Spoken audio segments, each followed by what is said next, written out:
Good day everyone, I am Maira Pendatu, and for today's topic, I will be discussing the chapter 3, which is an anthropological conceptualization of self, the self as embedded in culture.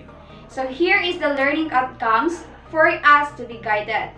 So at the end of this chapter, you should be able to, first, recognize what the field of anthropology can contribute to the understanding of the self. Second, understand how culture and self are complementary concepts. Third, discuss the cultural construction of the self and social identity. Fourth, explain the concept of identity struggles. And lastly, develop insights on how to achieve a sense of self situated in multicultural and dynamic situation. Before I start, I wanted to read first the self-reflection so that we could have an idea how our self develop and shaped by our culture. So, as we think about our lives, we tend to have ideas or questions ourselves about who we are as a person and who we are in a specific group. Example, a member of family, a worker, etc. So take a moment to jot down a few words or phrases that describe the kind of person you are. So how did you describe yourself? Funny, smart, emotional, energetic, tall, or brown-eyed? So it is likely that some of your responses reflect some of your personality traits as well as some of your physical traits. So you may have responded with reference to some of the many rules you assume in a day, such as mother or father, daughter or son, teacher, friend, community member. So your interactions with other individuals may also shape how you define yourself. So all of your descriptions offer a window into your sense of self. So anthropology holds a holistic view of human nature. Anthropology is concerned with how cultural and biological processes interact to shape the self. How we see ourselves shapes our lives and is shaped by our cultural context.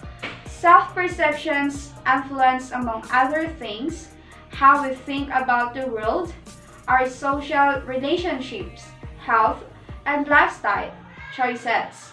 So community engagement, political actions, and ultimately our own and other people's well-being. So according to Professor James L. Peacock, anthropology encroaches on the territory of the sciences as well as the humanities and transcends to the conventional boundaries of both while addressing questions from the distant past and the present present, perhaps with amplification for the future. This definition of anthropology emphasizes that it is an academic field for understanding the interconnection and interdependence of biological and cultural aspects of the human experience at all times and in all places. Anthropology considers human experience as an interplay of nature meaning referring to genetic inheritance, which sets the individual's potentials, and the nurture, which refers to the socio-cultural environment. So nature meaning those identity with natural inherent or what we call heredity. Nature refers to all of the genes and hereditary factors that influence who we are, from our physical appearance to our personality characteristics. When we say nature, those factors that we develop naturally, those inform with us, so that's what we call nature. Well, the nurture is those identity we adapt through socializing with the use of our senses. Nurture refers to all environmental variables that impact who we are, including our early childhood experiences, how we raised our social relationships, and our surroundings cultures. Well, the biological and cultural inheritance is very significant for us to understand and know also, for it is represent ourselves. The biological and cultural factors have a big role in the self-awareness among individuals within a society. Interactions with others can also shape your sense of self. For example, if your family praises your cooking ability, you may come to believe that you are a good cooker. However, if you were to enroll in a cooking class, your perception of your abilities may change when you are in the company of others with similar or more advanced culinary talents. In this example, your sense of self was altered, though your ability to cook remained the same. Your sense of self was not judged to be true or false, but rather good enough or not good enough because of the situation. So if you truly enjoy cooking, though, and gain joy from it, regardless of who else in your presence, you are less likely to need encouragement from others because you are motivated from within. So moving forward to the cultural construction of self and identity. So in here, I will be discussing how does the culture construct our self and identity. But before I start, I wanted to ask first this question. That did you already experience having identity problems, like you starting questioning yourself? So it's a yes, right? So I'm asking again, why? So why are you questioning yourself, like who you are? What influences you? What brings you to question your worth? So basically, we question ourselves because of what other people say to us, right? The other's view to you gives impact on you. Am I correct? You're questioning yourself. Who am I? Am I the person who I think I am, or what the others believe I am? Do I see myself through the reflection of my own eyes or those of others? Lot of questions arises in your mind, and that is not good. Do not question yourself, for you are, because you are the one who knows better yourself. Do not mind what other people think on you. How we see ourselves shapes our lives and is shaped by our cultural context. So do not mind the opinion of others.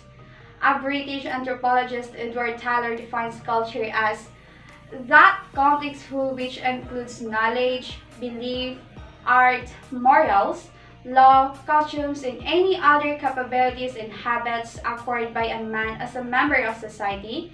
Tyler highlighted that the knowledge, belief, art, morals, law, costumes, and any other things that we obtain as a part of society is represented as part of our culture.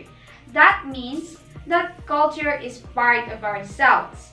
Anthropologists have emphasized that culture is not behavior itself, but the shared understandings that guide behavior and are expressed in behavior. This is how people make sense of their experience and behave according to socially shared ideas, values, and perceptions. This is how humans act with accordance to the culture they represent with behavior. Another anthropologist named Martin Sugfeld believes that the concept of self is necessary supplement to the concept of culture and anthropology and should be regarded as a human universal. Culture and self thus become complementary concepts that have to be understood in relation to one another. Meaning to say, if you want to know yourself much better, understand the culture you have and of course yourself. But on the other hand, in social anthropology, the concept of identity was used mostly in the context of ethnic identity. Ethnic identity pointing out the sameness of the self with others.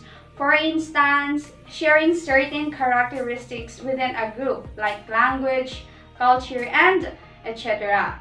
So we acquire most of our identity during our childhood. Do you agree with that? Yes, of course. And those identity we gain makes us a human being and act as an individual. There are two ways in which the concept of self is viewed in different societies. The first one is the egocentric, And the second one is the sociocentric. In the egocentric view, the self is seen as an autonomous and distinct individual. Each person is defined as a replica of all humanity but capable of acting independently from others. This means that a person's identity is independent from a group. You see yourself as the most important thing in this world. You act by who you are. Whoever and wherever you are, you do not change your identity. While in sociocentric view, the self is contingent on a situation or social setting. This is the view of the self that is context-dependent, which emphasizes that there is no intrinsic self that can possess enduring qualities. This means that a person gets their identity from the group. They say the society and other people as the most important thing in this world rather than their self.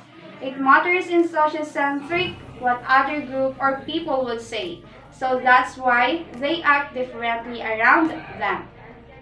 Some countries like in Japan and China, where Japanese and Chinese is possessed, and sociocentric. So they are agree in sociocentric. But the Americans is possessed to egocentric. They believe that we could be assertive and independent. We humans have similarities and differences, and we construct our own social identities, of course. So the identity toolbox, which refers to the features of a person's identity that he or she chooses to emphasize in constructing a social self. So for instance, you are in a group of people where most of them talk in English language, so you would also speak in English. In that way, you can interact with them. So that's what we call identity toolbox. The kinship, gender, and age are the identity that we humans usually different in. The family membership could be the most significant features to determine a person's social identity, and the language for a group identity. You can determine a person's race identity by the language he or she uses. So that why is it very important? But here in our society, we can determine one's social identity by being Christians or Muslims, right? So that is the most important features define our social identity. It says here that personal names in all societies represent the self, which I am agree. Your personal name is an important device in order for you to be individualized, a person, and legitimized as a member of social group such as a family. Your name differentiates you from others. This specifically says that you can simply identify your identity by having personal name. But someone says identity is not important. Is that true? Do you believe in that? Okay, so let's see. Arnold van Gennep believed that changes in one's status and identity is marked by a three-phase rite of passage. Rite of passage means it involves the ritual activities to prepare individuals for a new role from one stage of life to another. The first phase is the separation phase.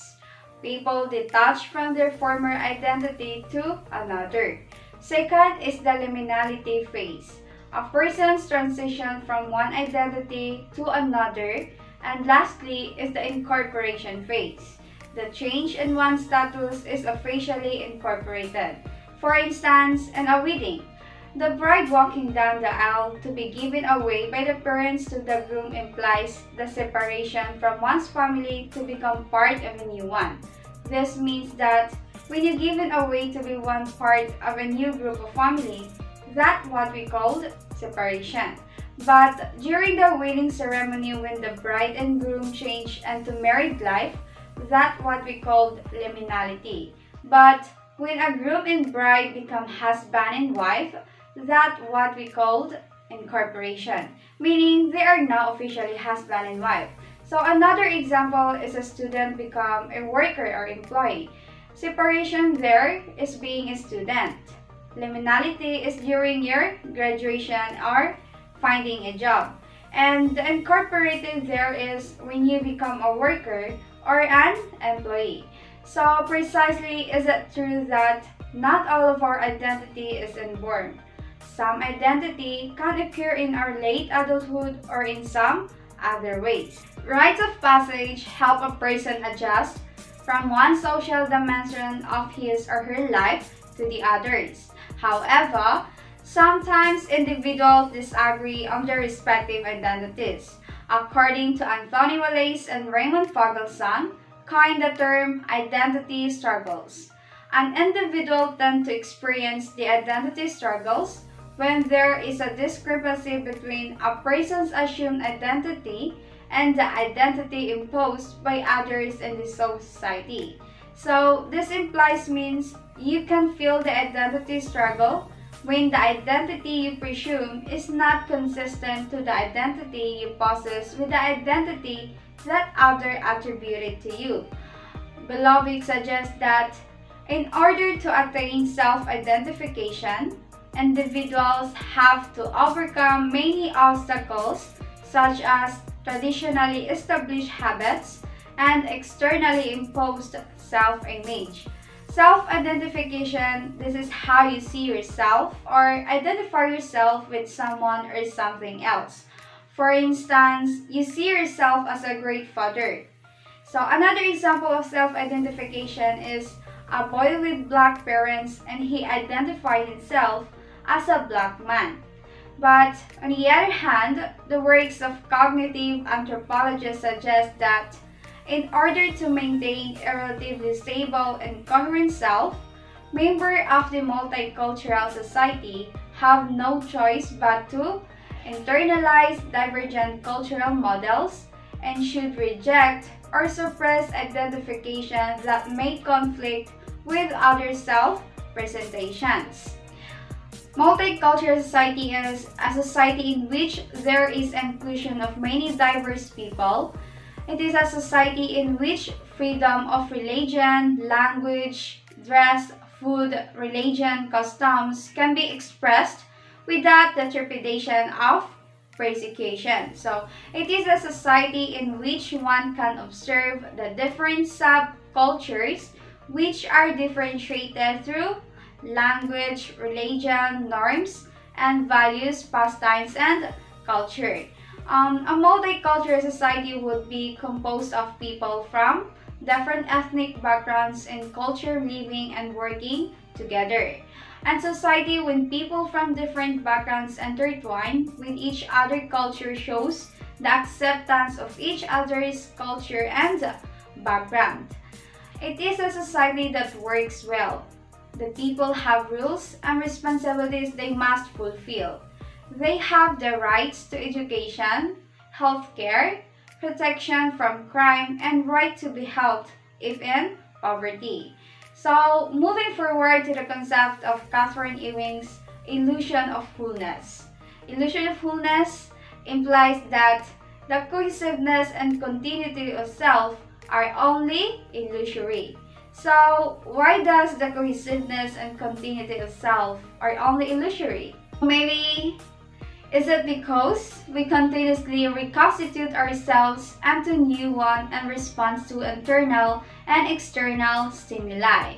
So I hope for now you have an idea how culture constructs our self and identity. Okay, so now let's proceed to the last one, which is the self as embedded in culture. So let's start first with figuring out what is self-embedded. So self-embedding is a form of self-mutilation in which a person places foreign items under the skin, either temporarily or permanently. So what is the self-embedded in culture? So our experiences, as well as how we perceive and comprehend them, are influenced by our cultural background. It's a symbolic relationship. We humans all want to be a part of something. As a result, we feel good and at ease knowing that we are part of a certain culture. We don't have to like or defend everything about our culture. Our culture belongs to us and we belong to our culture. This is natural and ownership begins from the moment of birth. However, as we grow older and gain self-awareness, we may begin to feel like outsiders in the cultural environment in which we were born and reared. So we have the option of dissociating ourselves from that culture. Most aspect of it is we can alter your biological parents, place of birth, native language, race, or etc., as well as creating our own culture. So what role does culture play? So as you heard it, culture helps define our individuals see themselves and how they relate to others. Remember that individuals differ from any way, from language, religious, cultural, gender, and many more. It is important for you to respect others' cultures and to acknowledge and understand that individuals may not develop a sense of self in the same manner. A family's cultural values shape the development of each child's self-concept. So cultural shapes how we see each other, ourselves.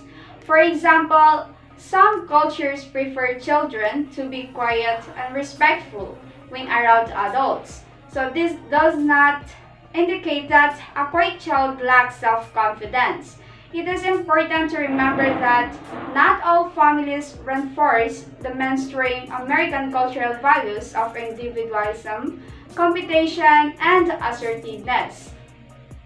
Young children learn and absorb the stories told to them that often emphasize a family's values and affect a child's self-concept. So as the children grow older and attend school and spend leisure time with their peers, they learn that others may not have the same values as their family. For instance, a family may value academics over playing sports, while another family may value the arts and learning to play a musical instrument. Each family influences a child's self-concept within their cultural context. Young children may describe themselves based upon their family values. For example, a young child from a culture that stresses fitting in with others as a strong value may describe herself as kind, while another child from a culture that stresses individualism may describe herself as a good runner.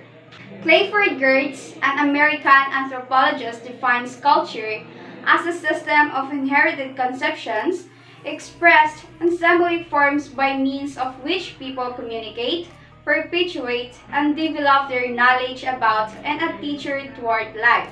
Also, he proposes that it is necessary that humans give meaning to their experience so that order in the world can be established. So it is significant to value all of things we experience, right? So as it helps to establish ourselves and of course our world. Girls suggest two important ideas. The first one is culture should not be perceived only as common complexes of concrete behavior patterns such as those costumes, usages, traditions, habit clusters, as has by any large been the case up to now, but as a set of control mechanisms, those plans, recipes, your rules, instructions for the governing behavior. The second one is man is precisely the animal most desperately dependent upon such extragenetic outside the skin control mechanism, such as programs for ordering his behavior. So, view culture not just a complex of concrete behavior patterns, but do also view culture as a set of control mechanisms. Gerd says that without men, no culture. Certainly, but equally and more significantly, without culture, no man. So that's why the self is embedded in culture. Simple as that. Just remember that if no culture, we're not standing here. Likewise, if there is no human, there is no culture. So the saying of Gertz can be compared to culture and society. Since society consists of people, we can be located in that. So for us to understand more how the self is embedded in culture, or how does culture shape us or influence us, this short explanation will give you the answer. Culture is the water we swim in. It's the media, assumptions, and references that people understand and connect with, but are also unaware of its impact on their lives and decisions. It's really quite unfortunate because culture then becomes a default in our decisions.